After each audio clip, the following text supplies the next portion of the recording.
Oke, selamat datang di Waktu Bagian Bola. Kembali lagi kita akan mengadakan recap ya. Recap yang akan kita bicarakan hari ini ada tentang Indonesia. Hancur. Tentang Indonesia.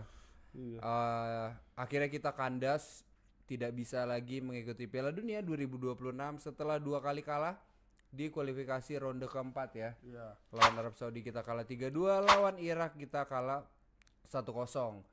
Nah, di sini tuh banyak gimana ya? Banyak kekesalan, kesedihan dan juga keharuan yang terjadi lah. Tapi sebelumnya kita bahas dulu dari Arab Saudi mungkin ya. Kenapa sih bisa kita tuh kalah gitu? Apa sih yang menyebabkan kita kalah gitu? Ribet banget ya. Oke. Sebelumnya saya akan menjadi pembahasan dulu. Jadi sebenarnya timnas Indonesia ini nih adalah timnas yang sudah diperjuangkan dari awal pertama kali round. Kan kita awal-awal round 1 tuh yang kita ketemu Brunei. Menang agregat 12-0. Terus pelan lanjut ke round 2, habis round 2 lolos ke round 3, habis round 3 sampai ke round 4 ini. Udah berapa tahun tuh kita perjuangkan untuk sampai ke titik ini. Disayangkan ketika lawan Arab masih ada perjudian dari Patrick Kluivert dalam memilih starter pemain. Dimana pemain-pemain yang biasa kita lihat di starter utama ada Tom Haye, ada mungkin si Justin Hapner, Rizky Ridho sebagai back, terus juga di sayap kanan atau kiri untuk sebagai fullback ada Calvin Verdong atau mungkin Dan James gitu-gitu yang minim dimainkan atau tidak dimainkan di starter. Verdong cedera. Iya, lawan Arab Saudi dia emang nggak bisa main karena cedera, makanya diganti sama Dan James. Nah, Dan James juga dipakai nggak di situ? Pakai. Tapi ada Yakob yang bikin kacau katanya. Dan James di kiri. Lu nonton gak sih? Enggak. Anjir lah. Jadi waktu lawan Arab Saudi itu skemanya 4-3-3 kalau nggak salah. Jadi Jaizes di tengah itu ada Kevin Dix, di kiri Dan James, di kanannya nih Yakob. Nah, depannya itu Mark Klok. Habis itu ada Ricky Kambuaya, habis itu ada juga satu lagi tuh Pelupesi. Di depan Beckham Putra, habis itu Ragnar Oratmangun kalau seinget gue, dan kanannya tuh si Emiliano Jonathan. Dan ternyata ini tuh nggak work sama sekali gitu loh ketika melawan Arab Saudi, karena banyak celah yang bisa itu dimanfaatkan oleh Arab Saudi, terutama di sisi Yakob ya. Yakob pada saat kemarin tuh nggak perform banget, gue nontonnya tuh banyak kalah body, hilang bola. Ya walaupun kita beruntung sebenarnya ya, bisa mendapatkan 2 penalti. Awalnya kan kita mengira wah wasitnya bakal nggak adil nih karena wasitnya dari Kuwait kalau nggak salah. Ternyata wasitnya tuh sangat fair menurut gua. Dan kita akhirnya mendapatkan penalti, 2 penalti. Kevin Dix itu oke juga. Tapi yang gue sayangkan itu kita jebol 3 yang ini karena Kesalahan pemain dia. Karena kesalahan pemain ada juga, dan juga dengan gampangnya aja gitu Arab Saudi masuk ke lini pertahanan kita, itu tidak ada yang menutup pergerakan pemain yang dari tengah itu. Kan dia shoot gol pertama itu long shoot tuh. Golnya bagus banget lagi. Nah, itu kan harusnya ada yang menutup lah kalau menurut gua ya. Gitu. Berarti di dalam keadaan seperti itu tuh gue sempat nonton yang di pertandingan Indonesia lawan Cina Taipei.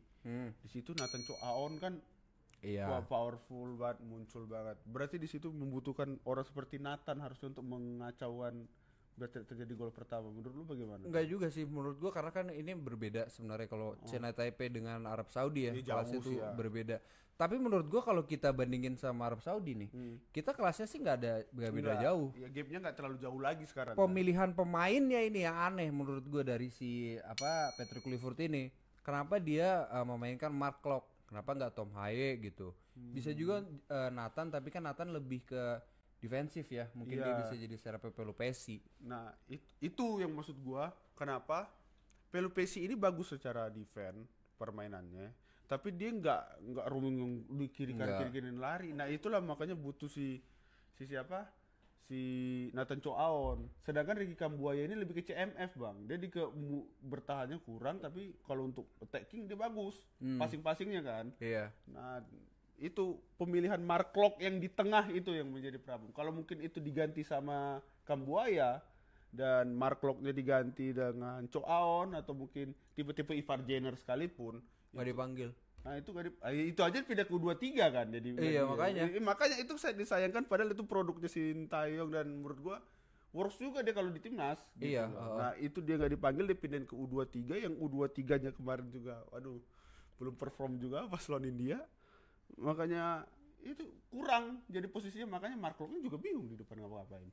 Iya, emang kalau harusnya ya Patrick Kluivert-nya harusnya udah tahu kalau memang pemain ini agak kurang, harusnya ya dari awal aja gitu. Kayak misalnya si Tom Haye, dia udah tahu nih Tom Haye walaupun dia nggak bisa main 90 menit katanya staminanya kurang. Ya udah nanti menit 80 ganti aja Nathan atau ganti aja si Mark Klok gitu. Dan skema serangan ini nggak jelas mau ngapain. Ricky Kambuaya hilang bola terus. Habis itu ke aliran ke samping Beckham juga stuck, mati terus, nggak jelas lah gitu. Jadi makanya kenapa menurut gue itu kita beruntung dapat 2 penalti dan nggak lebih dari 3 gol si Arab Saudinya, karena penampilan Martin Paes ini bagus banget. Ya. Menurut gue tuh save-nya ada 2 atau 3 gitu. Dan ada yang posisi 1-on-1. Iya. Paes bisa itu. jangkaunya sangat panjang banget tuh tangan ya kan. Dan menurut gua itu cukup menjaga keamanan ketika Odrio cedera. Nah, gitu. Selanjutnya kita melawan Irak ya. Melawan Irak, partai terakhir yang menurut gua harusnya kita bisa menang nih, karena kalau kita nonton pertandingannya, lu nonton? Enggak juga. Iya, lu lagi sakit sih ya. Jadi ketika itu akhirnya Patrick Kluivert mengganti beberapa pergantian starting lineup nih. Jadi Rizky Ridho, Dix, Jaizes itu dimainkan. Jadi Rizky Ridho ketika penyerangan dia lebih mengisi posisi ke kanan tapi nggak overlap ke depan ya. Jadi Dix-nya yang overlap ke depan. Jadi pas nyerang tuh jadi posisinya 3-5-2, 3-4-3 gitu. Nah, Calvin Verdong ini dijadikan CMF lah, pemain tengah bersama dengan Tom Haye. Nah, di depannya itu ada Ricky Kambuaya, di tengahnya ada Miliano, Zylstra, kanan Eliano, Reinders, di kirinya itu ada kalau nggak salah Ragnar deh. Di Dean James tuh tetap tuh di kiri tuh. Nah, ini kalau dari segi permainan bagus, enak dilihat memang. Ya cuma ya outcome-nya nggak ada aja. Udah nggak bisa golin. Akhirnya kita kecolongan. Ya pada saat itu memang si Rizky Ridho melakukan keputusan yang kurang tepat menurut gua. Karena dia harusnya bisa mengoper ke Martin Paes, tapi dia mengontrol sendiri. Akhirnya direbut lah sama pemain Irak. Akhirnya Zidane Iqbal berhasil mencetak gol. Dan ini satu-satunya menurut gua di babak pertama tuh sebenarnya kita bisa mencuri gol tuh. Cuman ya. Iya, tiba-tiba di babak kedua si Iraknya bisa beradaptasi dengan permainan kita. Ya akhirnya dia bisa mencuri gol, udah itu doang. Nah, wasitnya juga bajingan juga ya. Ini mohon maaf, tapi memang dia nggak fair untuk kita dan untuk Irak juga. Berarti emang udah bego aja tuh wasit. Iya, udah emang nggak bener aja gitu wasitnya. Nah bang, kalau misalnya lu lihat nih dari 2 game yang terjadi antara kita lawan Irak, kita lawan Arab, yang menjadi permasalahan besarnya ini apa nih yang terjadi? Gue malah ngelihatnya bahwa sering yang terjadi di pelatih kita tuh udah tahu di game penting, tuh dia bikin formasi racikan baru aja untuk starter yang akan diturunkan. Padahal ya kita tuh udah punya pakem sendiri, kayak misalnya back tengah. Ya kalau misalnya pakai 3-5-2, kita ada Hapner, Idzes, Ridho. Ya kan gitu. Dan Kevin Dix selalu menjadi pemain sayap. Pemain sayap itu back sayap, tidak pernah jadi tengah. Nah, kenapa di sini nih sering terjadi nih? Menurut lu yang menjadi problemnya si pelatih itu atau? Iya, menurut gua itu salah satu faktor juga sih, faktor besar juga. Dan juga memang kita permasalahan dari dulu itu kan di sepertiga akhirnya kan kita susah nih buat nyetak gol nih. Nah, dari zaman Sintayong juga seperti itu. Tapi di zaman Sintayong jelas nih kita cara menyerangnya oke, kita counter attack. Ya. Kita apa sih memanfaatkan kencangnya Yakob Sayuri dan kiri Ragnar. Nah, sementara di Kluivert ini gua nggak tahu apa yang mau dia terapkan, tapi dari pertandingan sebelum-sebelum ini kan dia juga itu beberapa kali melakukan apa ya, perjudian lah, percobaan-percobaan dan lain-lain, dan ini tuh waktunya nggak pas, bro. Harusnya kalau kita lagi pengen menuju Piala Dunia dengan kita tahu pemain kita tuh masih pemain yang kelas B lah gitu. Ya udah kita mantapkan aja formasi yang itu, yang misalnya dari si Sintayong nih. Udah mantepin aja, kuatin itu, nanti di lawan Arab Saudi, lawan Irak, udah itu aja yang dipakai. Nggak usah lagi dia eksperimen sana sini, jadinya bingung. Jadi kelihatannya pemain kita tuh nggak punya skill sama sekali. Nah itu yang sering terjadi tuh. Kita bermain nih di timnas kita ketemu tim yang parkir bersatu pertahanan sedikit lebih kuat. Kita cuma sih gila passing, tapi kita nggak tahu nih. Tuh ada depan bola gawang, nggak pernah diselesaikan. Jadi problem sendiri kan. Bener. Itu kita menggunakan sistem manfaatnya total football, total banget passingnya, ngegolnya kagak ada. Iya, gitu kita memang bingungnya tuh seperti itu. Padahal apa sayap apa yang bisa kayak Ragnar ataupun yang bisa ngotak-ngatik pertahanan musuh tuh ada gitu, kita punya gitu. Nah itu pemanfaatan skill individu pemain tuh jarang kita digunain gitu kan. Iya. Nah di kemudian nih bang, di 2 pertandingan ini yang menurut lo yang harus bertanggung jawab siapa? Iya udah pasti federasi dan juga pelatih-pelatihnya lah. Kita nggak bisa menyalahkan pemain. Pemain itu kan ada on and off-nya nih. Maksudnya kalau misalnya ada Yakob di pertandingan lawan Irak jelek, oke, tapi di sebelumnya kan dia bagus gitu. Kan kita nggak bisa CR, Messi pun begitu kan. Tapi kan bagaimana keputusan pelatih ini untuk menerapkan formasi yang ingin dia berikan kepada pemainnya kan. Nggak bisa pemainnya itu main, ya udah kita main sendiri aja, nggak bisa. Dan juga ini memang nggak bisa lepas dari pemecatan Sintayong. Ini gue harus ngomong ini karena ketika itu pada pas kita akhirnya masuk ronde 4, Sintayong masih ada. Ini gue pribadi ya, gue tidak ini semua orang. Ekspektasi gue untuk kita masuk Piala Dunia tuh ya segini nih. Ya udah biasa aja. Ini gue udah bangga banget nih masuk ronde 4. Dipecatlah dia, masuk orang ini, si Patrick ini, dan diiming-imingi oleh si Pak Erick Thohir, oke kita masuk juara Piala Dunia. Itu di salah satu kampanye presiden dia juga bilang siapa yang mau Indonesia masuk Piala Dunia dan lain-lain lah.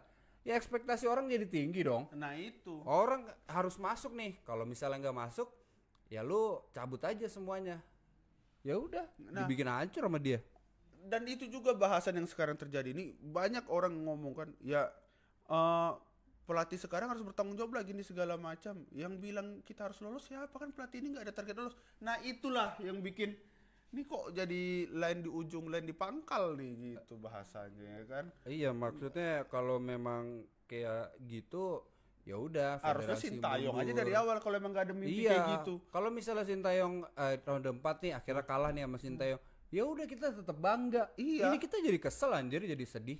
Dan gua ngerasa ya ada satu sisi yang menurut gua kedekatan kita sama Sintayong sebagai pelatih itu dari cara dia ngelatih gitu loh. Dia kan apa ya, ekspresif banget gitu. Kalau ada sesuatu yang dia tidak terima, dia ungkapin gitu loh. Yang bikin kita wah emang benar-benar cinta dia sama tim kita. Dibanding sama yang sekarang kayak ya udah gitu loh. Itu yang bikin aduh mana nih gregetnya nih dalam melatih nih gitu. Di sisi lain Sintayong nih juga sudah tahu bagaimana mempersiapkan sebuah tim untuk ke Piala Dunia. Karena sebelumnya dia bawa Korea. Dan dia juga tahu kultur sepak bola Asia tuh seperti apa. Jadi dia tahu lah bagaimana melawan tim-tim Arab dan nah sementara Patrick Kluivert itu kan berbeda ya. Iya, dia enggak kayaknya dia ya memang orang jelek kok, ininya CV-nya jelek kok. Patrick Kluivert harus kita akuin itu. Iya, gue aneh. Nah itu yang gue bingung. Harusnya Patrick Kluivert udah lu sebagai legend aja untuk Ajax, udah nggak usah. Ya kalau ini ya dia mundur aja, nggak usah ditunggu dipecat. Ya gentle aja. Iya, soalnya ini Patrick selesai nih. Federasi selesai. Terus apa? Kita yang gue kalau ditanya, terus apa? gue tuh selalu di otak gue berpikir kita cari lagi pelatih atau sistem kepelatihan yang siap kayak Sintayong mau ngebangun dari usia muda. Jadi dia tahu plannya ke depan. Sintayong waktu itu kan nggak senior aja, ada U23, ada U20, jadi dia tahu nih ke depannya ini pemain gua gitu loh. Tinggal bagaimana baku tukar saja kan. Iya, tapi kalau udah setim yang seperti ini sih gua rasa akan susah kalau harus nge-hire pelatih yang megang 3 nih. Soalnya kan udah jadi banget nih. Nah, jadi memang harus ada tim kepelatihannya yang sangat kuat banget nih kalaupun dia ini ya, kalaupun dia diganti tim kepelatihan yang hebat, di mana tuh yang diterapin itu nggak ini juga ya, kita persiapan untuk yang Piala Asia atau Piala Dunia 2030, tapi juga mempersiapkan bagaimana filosofi Sepak bola mau kayak gimana. Betul. Gitu. Lu bikin filosofi yang jelas, bikin di website PSSI, orang-orang bisa ngeliat gitu loh. Jangan dikasih tahu ke FIFA, warga Indonesia nggak tahu. Aneh nih. Memang cukup mengerikan nih kalau bisa naturalisasi aja federasinya. Iya, udah mungkin bawa federasi gue nggak tahu, nggak bakal nonton juga kali ya. Iya. Ya harusnya tahu diri juga sih gitu. Ya mungkin itu aja untuk timnas Indonesia, para pemain. Kita sangat bangga sekali dengan perjuangan yang sudah kalian berikan. Kita tidak akan berhenti untuk mensupport timnas dimanapun itu, karena abis ini ada Piala Asia. Iya. Abis itu ada U20 Piala Dunia kalau nggak salah kualifikasi. Masih banyak perjalanan. Semoga skuad ini tetap sehat-sehat lah menurut gua. Dan kalaupun ada yang main di Liga 1 ditingkatin lah skillnya gitu. Kan ada Eliano dan Tom Haye dan tunjukkan kualitasnya. Kalau di Liga 1 lu tunjukin kalau lu emang pemain yang layak gitu. Dan sekarang nih udah nggak ada lagi lah diaspora dan lain-lain, udah WNI semua lah gitu loh. Nggak ada lagi pemisahan kayak gitu. Kita udah timnas, sudah pakai baju lambang Garuda, berarti kita warga Indonesia. Iya. Gitu. Dan kalau lu pengamat-pengamat yang ngerasa jago main bola sih, ya tolong aja jangan usah bikin statement gak jelas. Iya. Yang ngebuat adu domba. Jangan bikin statement yang bikin kita sebagai penonton setia dan pecinta sepak bola Indonesia nih jadi begaduh di dalamnya nih. Oke. Itu aja ya. Sampai jumpa lagi di episode selanjutnya di Waktu Bagian Bola.